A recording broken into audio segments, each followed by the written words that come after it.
Hello guys, அந்தந்த மந்த்துக்கெலாம் அந்தந்த bed.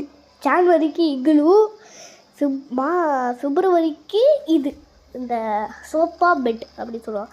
மார்ச்சுக்கு வந்து பச்சை பசேன்னு இது ஒரு சோப் செம்மையாக இருக்குது, நல்லா இருக்குது. ஏப்ரலுக்கு வந்து இது பன்னி சூப்பராக இருக்குப்பா, நல்லா இருக்குது. சரி ஓகே. இப்போ மேக்கப் பண்ணிங்கன்னா பூ நல்லா தான் இருக்குது, சூப்பராக இருக்குது. என்னடா பூவில் அப்படியே உட்காந்துருக்காம எப்போ பார்த்தாலும் ஜூனுக்கு எப்போ பார்த்தாலும் இது தான் வரும், பீச் அட்டு தான். ஜூலை பாக்ஸிங் எடுத்துனாலும் அந்த அமெரிக்காவில் உட்காருவாங்க, அந்த இடம் இது மாதிரி சிம்பிள் மாதிரி. ஆகஸ்ட் வந்து இன்னும் டபுள் டக்கர் பெட் மாதிரி இருக்குது, நல்லா தான் இருக்குது.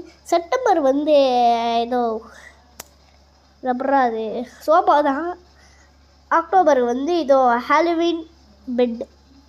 நவம்பருக்கு வந்து சாதா பெட். ஓகே, இதோ ஒரு ரூமில்.